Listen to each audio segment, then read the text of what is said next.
Dr. Luiz José Pedretti, advogado, formado pela Faculdade de Direito da Universidade de São Paulo em 1975. Mestre em Direito Urbanístico e Planejamento Urbano pela Universidade de Illinois, nos Estados Unidos. Ingressou na Implaza em 1983, no cargo de assessor jurídico. Desde 2011, é vice-presidente da empresa.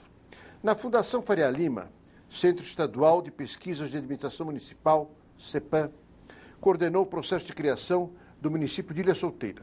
Foi consultor da Fundação para a Pesquisa Ambiental, FUPAM.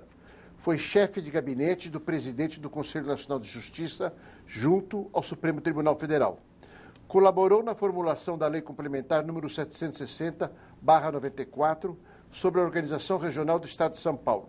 Responsável pela elaboração dos projetos de instituição das regiões metropolitanas da Baixada Santista, Campinas, Vale do Paraíba e Litoral Norte, e reorganização da Grande São Paulo, além das aglomerações urbanas de Jundiaí e Piracicaba. Foi representante do governo paulista junto ao Conselho Nacional de Cidades. Foi presidente e hoje é secretário-geral do Fórum Nacional de Entidades Metropolitanas. É um prazer muito grande estar aqui presente na gravação da Memória da Implaza e parabenizo os organizadores pelo sucesso e pela importância desse projeto. Doutor Pedretti, a Constituição Paulista de 89, como tratou a questão metropolitana? Foi um grande avanço em relação ao que nós tínhamos na Constituição anterior. Na verdade, nós tínhamos um modelo bastante centralizado da época do regime militar e a Constituição Paulista, galgada na Constituição Federal, que transferiu aos estados a faculdade de criarem regiões metropolitanas, ela avançou bastante nesse tema.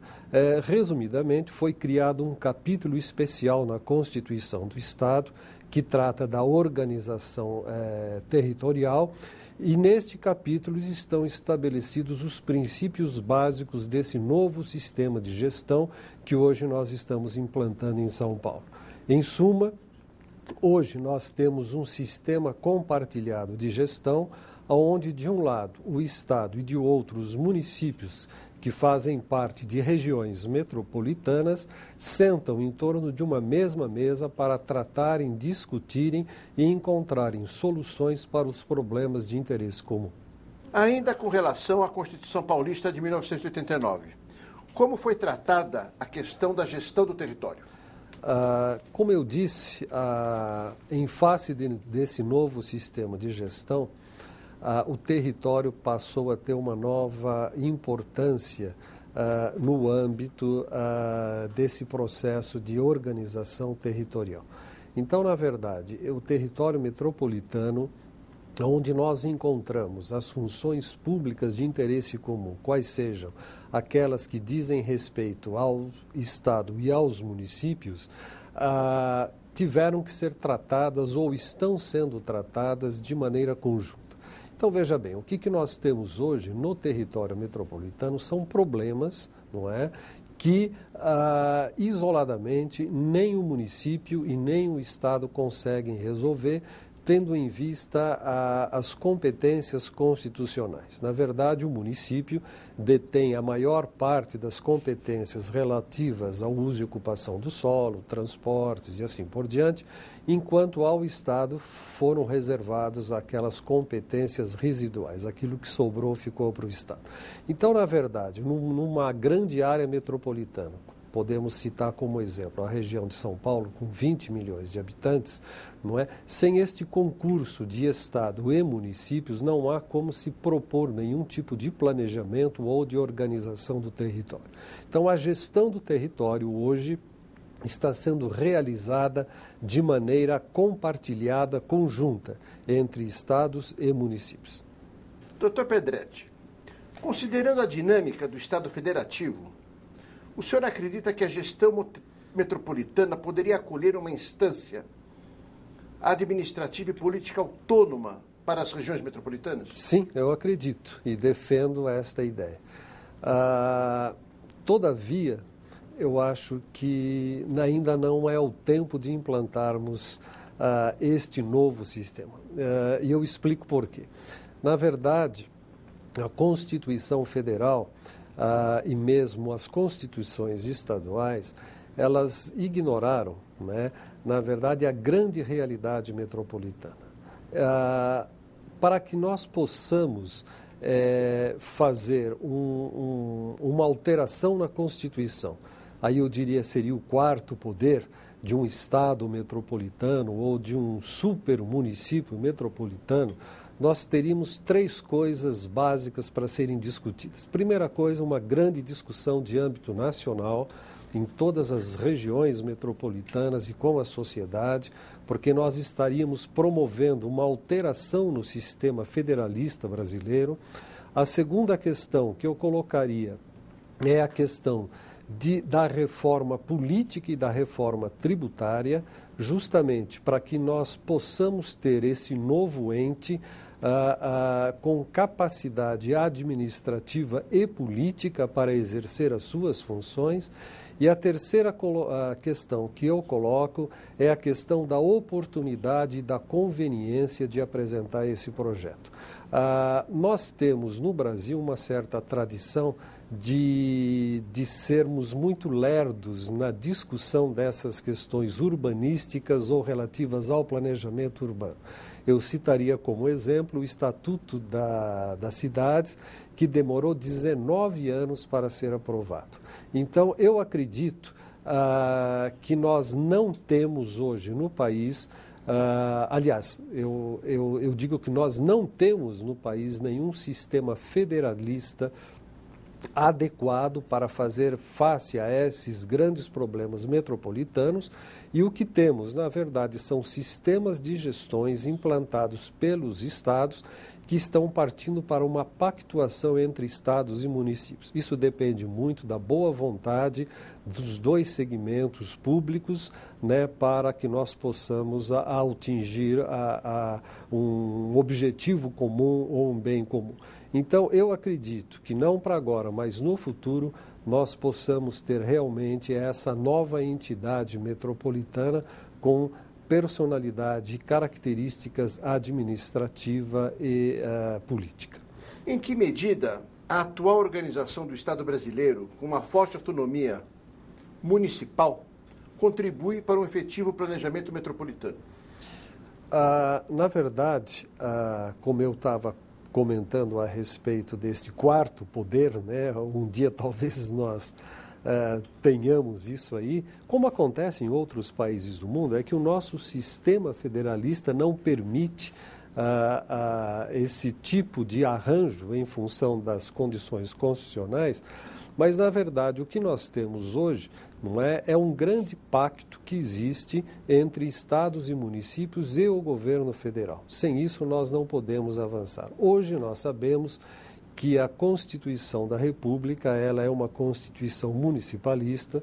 Os municípios adquiriram personalidade jurídica com o advento da nova Carta e eles têm um papel extremamente importante na condução das questões metropolitanas. O que falta, na verdade, não é a concretização de um instrumento jurídico e administrativo, não é, de um poder ou de uma grande agência que venha aglutinar parte de poderes do Estado e dos municípios. Eu não vejo isso como uma perda de autonomia do município ou do Estado, transferindo essas novas atribuições a esse ente metropolitano. Eu acho que é um ganho conjunto e um ganho para a população. Mas hoje, de acordo com o nosso sistema federalista, na verdade, os municípios têm um papel extremamente importante na realização do planejamento metropolitano. Doutor Pedretti, As funções públicas de interesse comum podem servir de base para o planejamento metropolitano? Sim, perfeitamente. As funções públicas de interesse comum, que antigamente na Constituição passada eram chamados dos serviços públicos de interesse comum, na verdade são o quê? São aquelas funções, além dos serviços, né, públicos, que são de interesse do Estado e dos municípios metropolitanos. Então, veja bem, quando nós falamos dessas funções públicas de interesse comum, são aquelas questões relativas a transporte, educação, saúde, meio ambiente, segurança, que dizem respeito conjuntamente ao conjunto dos municípios e do Estado. Ou seja, nós estamos tratando com as questões regionais e não com as questões especificamente municipais. Então, na verdade, as funções públicas de interesse comum, elas servem de base a partir do momento em que nós elegemos que numa determinada região metropolitana as funções públicas de interesse comum são tais, não é? Essas funções servem de base já para o início de um planejamento, da promoção de um planejamento metropolitano. Aqui na região metropolitana de São Paulo, que nós acabamos de reorganizar, eu poderia citar como exemplo que nós estamos constituindo as câmaras temáticas baseadas nas funções públicas de interesse comum. Ou seja, essas câmaras temáticas são câmaras técnicas, onde nós iremos discutir temas relativos às funções públicas de interesse comum. Então, nós já estamos discutindo a questão do desenvolvimento regional, com o novo aeroporto, o terceiro aeroporto da região metropolitana, a questão final dos resíduos sólidos, isso diz respeito ao saneamento básico e ao meio ambiente, a questão das enchentes, a questão da segurança pública, a questão da defesa civil. Então, na verdade, esses, eu diria, são instrumentos ou são temas estruturadores para que se possa elaborar o planejamento metropolitano e discutir com a comunidade e nas sub-regiões, porque a região metropolitana de São Paulo foi dividida em 5 sub-regiões, especificamente esses temas com a população, com os segmentos da sociedade, com os municípios e, obviamente, com os representantes do Estado. Doutor Pedretti, a Lei de Proteção aos Mananciais e a Lei de Zoneamento Industrial, elaboradas pela Emplasa, foram marcos jurídicos da regulação do território. Qual a sua posição face ao pioneirismo dessa regulamentação? Eu acho que isso foi uma das coisas mais fantásticas que aconteceu no início da antiga região metropolitana de São Paulo. A Emplasa teve uma participação muito importante, decisiva, na elaboração desses 2 instrumentos legais. A Lei de Proteção aos Mananciais, se não me falha a memória, ela é pioneira no Brasil, tanto quanto a de zoneamento industriais, ao disciplinar na região metropolitana de São Paulo o uso e ocupação do solo com vistas à proteção do meio ambiente e dos mananciais, ou seja, daqueles municípios que são produtores de água. E, ao mesmo tempo, a Lei de Zoneamento Industrial vem ao encontro da Lei dos Mananciais ao estabelecer um zoneamento industrial na região metropolitana, preservando os mananciais de águas. Então, eu acho que esse é um grande ponto louvável à Emplasa no início de um processo de metropolização que ocorreu no Brasil na década de 70 e isso passou a ser de exemplo nacional a todas as demais regiões metropolitanas. Quais os erros e acertos dessa legislação? Eu acho que o grande acerto foi justamente o legislador e os técnicos da Emplasa que participaram da elaboração desses estatutos terem tido atitude ousada, né?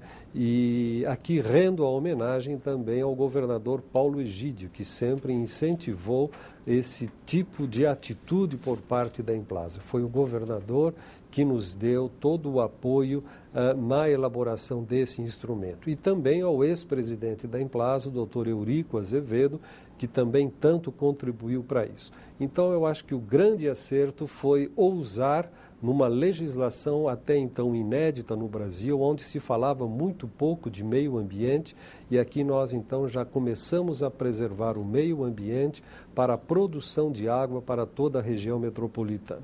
Os erros, eles são decorrentes todo de uma tratativa política que acontece ao longo de anos e de décadas. Na verdade, a fiscalização na zona dos mananciais não foi devidamente eficiente, nós tivemos uma série de invasões, e invasões de muitas áreas, muitos problemas sociais no que diz respeito à remoção dessas famílias, e o poder público, infelizmente, seja ele estadual ou então os municipais, não foram suficientemente eficazes na solução desse problema de invasão. Então, hoje, o que nós temos é uma realidade diversa. A lei, inclusive, sofreu alterações para que pudesse contemplar esses milhões de pessoas que hoje moram na zona de mananciais. Eu gostaria de registrar também que um aspecto muito importante dessas duas legislações, principalmente da Lei de Zoneamento Industrial, foi da elaboração de um capítulo referente à compensação financeira aos municípios que são produtores de água. Isso também foi uma coisa extremamente inédita no país e, em resumo, não é? A legislação estabeleceu uma compensação financeira, né, que isso é calculado de acordo com a cota do ICMS por população, por habitante, aos municípios que têm limitações administrativas e legais no seu território, não podem ter ou estão limitados a um desenvolvimento econômico e social por causa que necessitam, são obrigados a preservar os mananciais. Então, esse também foi um aspecto muito importante e isso hoje é tratado pelo Fundo Metropolitano de Financiamento e Investimento, o FUMEF, que faz esta compensação financeira tratando justamente desta questão ambiental. Doutor Pedretti, essa compensação financeira funciona até hoje? O que está sendo feito com relação a isso? Funciona. Na verdade, nós temos uma novidade em relação a esse processo de compensação financeira. De acordo com o novo sistema de gestão da região metropolitana de São Paulo, a região que foi reorganizada recentemente, nós vamos criar um novo fundo de desenvolvimento e de financiamento. A lei que criou a região metropolitana já outorgou ao governador a faculdade de criar este fundo por decreto e nós já estamos trabalhando nisso. Acontece, todavia, que na elaboração deste novo fundo surgiu aquela questão, o que nós vamos fazer com o FUMEF, que é o fundo antigo, não é? E que trata especificamente da compensação financeira. Então, nós começamos a rever esse processo, fazer uma análise desse processo e chegamos à triste conclusão que dos 25 municípios que estão localizados em área de proteção ambiental ou dos mananciais na região metropolitana de São Paulo, somente 9 têm direito a se utilizar desses recursos destinados à compensação financeira.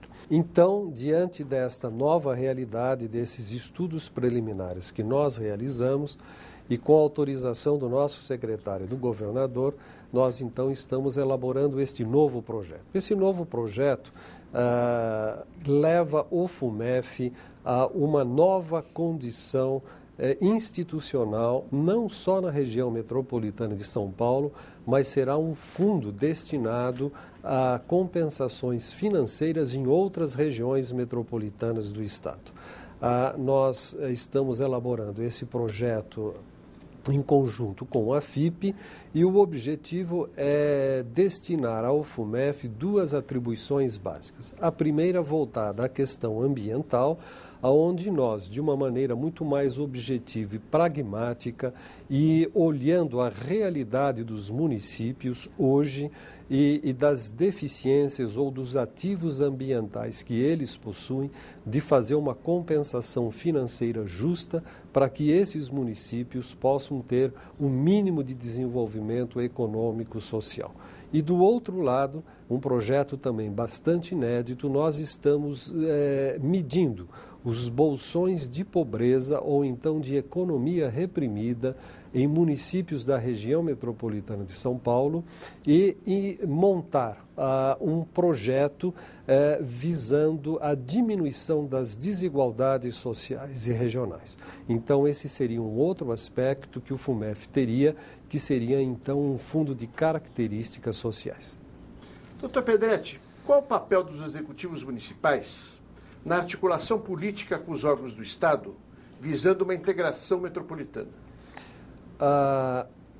Os executivos municipais, os prefeitos, eles têm assento no Conselho de Desenvolvimento da região metropolitana de São Paulo, como das demais regiões metropolitanas e também das aglomerações urbanas, e são os representantes dos municípios, então, neste colegiado. Qual é o papel, então, do executivo ao fazer parte deste colegiado em conjunto com os representantes do Estado? É de trazer as questões de âmbito regional, entre um, dois ou mais municípios que têm problemas regionais, seja na parte de assoreamento de córregos, inundações, transporte, saúde, educação, etc., para discutir essas questões juntamente com os representantes do Estado. Quem são os representantes do Estado?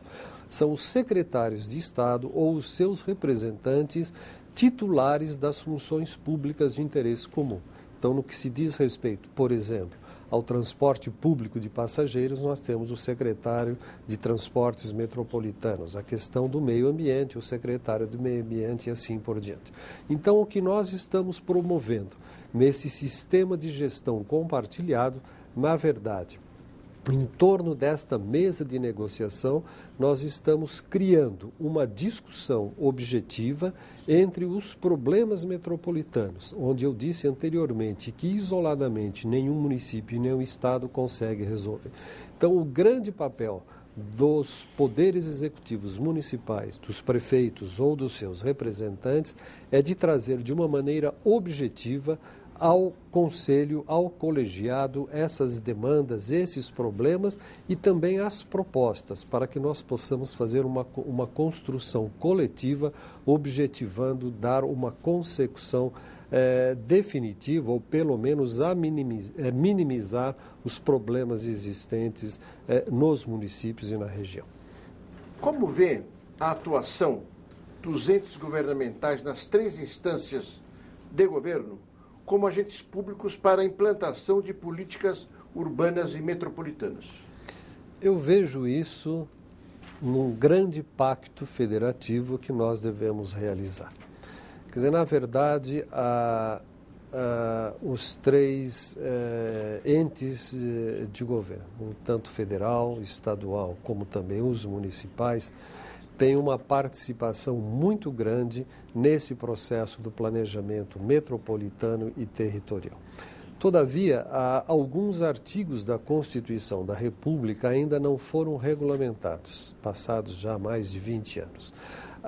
O que nós temos hoje? Nós temos a ausência das diretrizes nacionais para o planejamento e para o desenvolvimento urbano. Nós, da Implasa, em 2004, elaboramos um projeto de lei que está no Congresso Nacional, chamado Estatuto da Metrópole. Por quê? Porque o famoso Estatuto das Cidades, aquele que eu disse, que demorou 19 anos para ser aprovado, já no finalzinho, na comissão de, se não me engano, de redação, a comissão acabou tirando um capítulo relativo às regiões metropolitanas. Então, o Estatuto das Cidades hoje trata exclusivamente da política urbana municipal. E a política metropolitana, de desenvolvimento metropolitano ou regional, não foi contemplada. Então, a Implaza, no intuito de contribuir para esse debate nacional por intermédio de um deputado de São Paulo, nós apresentamos, então, esse projeto, o Estatuto da Metrópole. O que nós precisamos?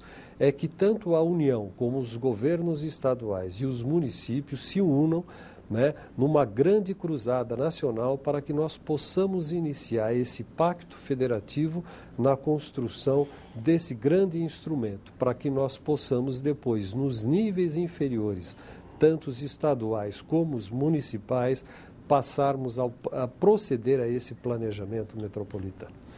Doutor Pedretti, acredita que as novas condições institucionais, como a Secretaria de Desenvolvimento Metropolitano, e a implantação de novas figuras regionais poderão beneficiar o processo de formulação e implementação do planejamento metropolitano, ou seja, a institucionalidade jurídico-legal é determinante? Sim, né? A parte jurídico, legal e institucional é importante, né?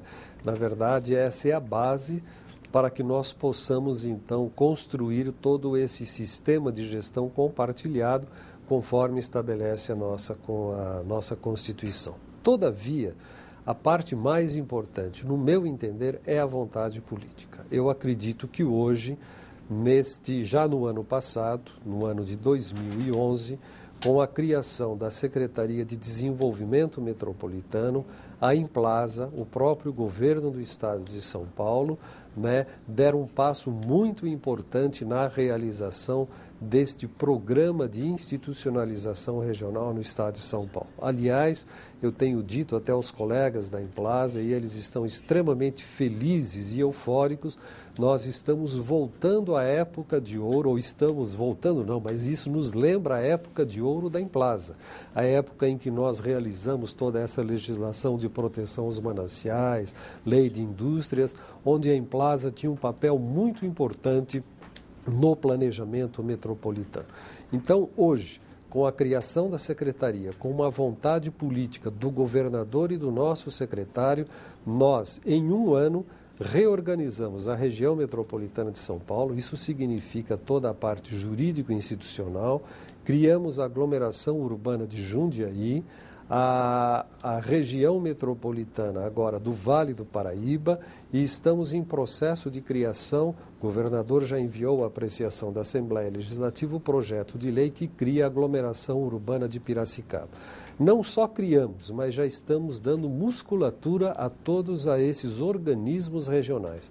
Já criamos os conselhos de desenvolvimento, já estamos promovendo reuniões mensais, câmaras temáticas foram instituídas, enfim, existe todo um trabalho paralelo sendo realizado justamente para dar concretude a essa parte jurídico-institucional. Doutor Pedretti, o modelo instituído para as novas entidades regionais utiliza a mesma linha de implantação adotada na Baixada Santista e em Campinas. Como o senhor avalia esse modelo? Quais as dificuldades para a gestão dessas regiões e quais os avanços a serem feitos? Bom, este modelo, na verdade, é o modelo que advém da Constituição Estadual, que, aliás, eu acredito inédito no Brasil, na época da Constituinte Estadual, em 89, e hoje, no âmbito das regiões metropolitanas nacionais, se equipara ao de Belo Horizonte. Eu acho que são os dois melhores sistemas de gestão metropolitanos no Brasil. Muita gente reclama que esse sistema é um sistema fechado entre estados e municípios. Na verdade, eles são os verdadeiros detentores dos poderes executivos, seja por parte do município e do estado, que podem sentar a uma mesa de discussão e tomar decisões. Nós poderíamos avançar nisso? Sim, poderíamos, mas precisamos fazer alterações constitucionais, o que não foi feito no momento.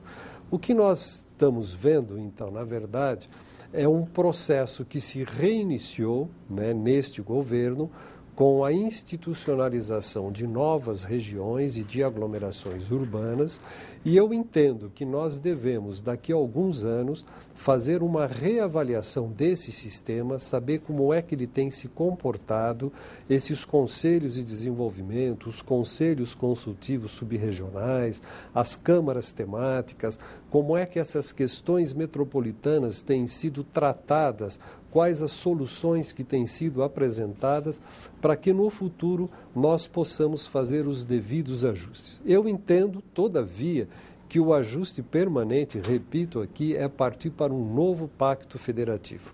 Eu entendo que nós precisamos, para que esse sistema seja melhorado, da participação mais efetiva da União e talvez num segundo momento, um pouco mais adiante, de repensar o federalismo brasileiro, né, como disse anteriormente, dando uma instituição específica, política e administrativa para as regiões metropolitanas. Há conhecimento acumulado, diagnósticos aprofundados e estudos sobre as regiões metropolitanas. Por que, então, o planejamento metropolitano não acontece, não se efetiva em regra? Em que o arcabouço jurídico pode contribuir? Começando pelo final, o arcabouço jurídico, na verdade, nesse aspecto, eu acho que contribui muito pouco. Quer dizer, na verdade, a partir do momento em que, mediante a utilização de instrumentos jurídicos, nós instituímos essas unidades regionais, regiões metropolitanas e aglomerações urbanas, isso já está no papel. Eu acho que a grande questão é dar eficácia, né? Tornar a lei eficaz, dar eficácia, então, a esse tema. E isso se faz com vontade política. Então, hoje eu vejo a nova realidade metropolitana em São Paulo. Nós tivemos um primeiro momento da década de 70, quando a Implaza foi criada, quando o governo federal, então, instituiu as 9 primeiras regiões metropolitanas do Brasil. Isso era uma atribuição privativa da União, e a Implaza teve, então, um papel determinante na construção da política e do planejamento neste território da região metropolitana. Apesar de que o sistema anterior era um sistema centralizador, sem a participação da sociedade e somente no âmbito de decisões com o prefeito da capital, do município de São Paulo, que na ocasião era nomeado pelo governador. Hoje nós vivemos um momento diferente. Eu acho que nós passamos uma época de jejum, não é? E neste momento, com a determinação do governo em retomar este processo de institucionalização, nós voltamos a pensar no assunto. Então, todo esse arcabouço que nós temos de dados, de informações, ou seja, dos instrumentos do planejamento necessários para a construção de planos, projetos, pesquisas, e, obviamente, dos grandes planos metropolitanos, sejam eles regionais, setoriais, isso foi retomado, né? Então, hoje, depois de um ano da criação da secretaria, nós já estamos num novo processo. A Implaza está tendo muito trabalho, ela se tornou pequena neste momento, de uma equipe pequena, né? Estamos contratando instituições fora para dar todo o suporte aos trabalhos que estão sendo realizados pela Implaza. Então, eu estou vendo que agora nós estamos vivendo um segundo momento, e é um momento do planejamento metropolitano, não só em São Paulo, como também nas demais regiões que foram criadas. Doutor Pedretti, na sua visão, o processo de globalização pode enfraquecer os entes governamentais na gestão da macrometrópole? Eu acredito que não. Enfraquecer os entes eu acho muito difícil. Pode enfraquecer, na verdade, a instituição regional, a região metropolitana. Quando se fala do processo de globalização, O que nós entendemos são as grandes metrópoles mundiais. Estas são as nossas concorrentes, que sempre estão em busca de serviços ou então de oportunidades ou de investimentos. Assim se fazem as grandes metrópoles do mundo. São Paulo é a terceira maior metrópole do mundo, a região metropolitana de São Paulo. O que nós devemos fazer? Nós devemos nos fortalecer para fazer face a esse enfrentamento externo. Nós devemos ter uma coesão territorial, nós devemos ter uma coesão de ideias e de entes públicos, Estado e municípios, principalmente, que participam na formulação das políticas públicas. Então, unidos e sem nenhuma divisão, nós podemos fazer, então, esse enfrentamento, defendendo e vendendo, entre aspas, a região metropolitana a essa nova perspectiva mundial, notadamente relativa aos investimentos privados. Que mensagem gostaria de deixar para os planejadores metropolitanos e para os juristas especializados nessa área? Eu gostaria de deixar, pelo menos, um problema que nós temos, um fato. Vamos começar pelo fato. Fato número 1, o Brasil é um país de características urbanas. Em 1970, nós tínhamos 56% da população morando em áreas urbanas. Em 2010, esse número saltou para 85%. Então, nós tivemos um aumento brutal de população num curto espaço de tempo, em 40 anos, isso não é nada, né, na régua do planejamento, morando em cidades. Então, esse é um fato. O segundo fato, hoje nós temos no Brasil 51 unidades regionais. O que significa isso? Nós temos por volta de 45 regiões metropolitanas devidamente instituídas em estados da federação.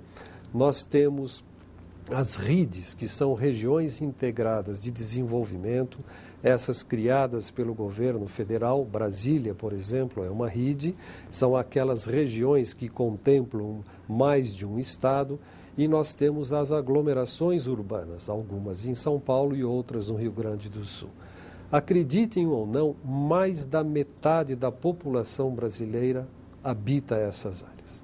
Então, nós estamos diante de uma realidade de conurbação e de adensamento populacional, não é? E nós precisamos começar a nos debruçar, então, para esta questão. E são nesses territórios que nós geramos, de um lado, riquezas e também encontramos os bolsões de pobreza e das desigualdades sociais. Bom, diante, então, desta realidade, eu teria duas propostas, né, em face da experiência que eu tive durante todo esse tempo. A primeira, diante de uma realidade atual, nós precisamos promover a coesão territorial, a integração territorial com duas finalidades básicas. A primeira, de promover o desenvolvimento econômico e social dessas regiões. E a segunda é de promover a diminuição da desigualdade social também existente nessas regiões. Eu considero isso muito importante e todos nós, agentes públicos do Estado, do município ou da União, temos a obrigação de nos debruçarmos sobre esse assunto diante de uma realidade brasileira, né, urbana brasileira, onde mais da metade da população habita nessas áreas. E a segunda questão que eu coloco é do início de alguns estudiosos e as universidades já estão promovendo estudos relativos a esta questão do quarto poder. Eu nem gostaria de chamar do quarto poder, mas talvez de uma alteração do sistema federalista brasileiro, adequando, na verdade, as funções do Estado e dos municípios a uma nova realidade metropolitana. Eu acho que ninguém tem a fórmula mágica, eu acho que nós temos exemplos internacionais que podem ser, eu não digo seguidos, mas pelo menos observados, trabalhados e estudados, mas eu acho que esse é um grande projeto de discussão dos entes governamentais com a sociedade, com o parlamento. É uma coisa que demanda algum tempo, mas eu acho que, na verdade, nós temos que iniciar esse processo, porque a tendência do crescimento da urbanização no Brasil é cada vez maior. Nós temos problemas aqui, só para finalizar, na região metropolitana de São Paulo. A questão do trânsito já é considerada uma questão de saúde pública, né? Então, nós precisamos começar a nos debruçar sobre essas questões, e eu vejo que talvez uma solução para isso seja uma mudança nessa estrutura e no ordenamento constitucional, dando às regiões metropolitanas poder político e administrativo. Doutor Pedretti, chegamos ao fim da nossa entrevista. O senhor está com a palavra para as suas despedidas. Eu quero agradecer a oportunidade de participar desta entrevista e deste projeto que trata da memória da Implaza. Eu me considero um filho da casa, não é? E gostaria, enfim, de parabenizar aos organizadores deste projeto e me coloco, né, para uma ocasião futura à disposição, né, para eventuais perguntas e debates. Muito obrigado. Muito obrigado.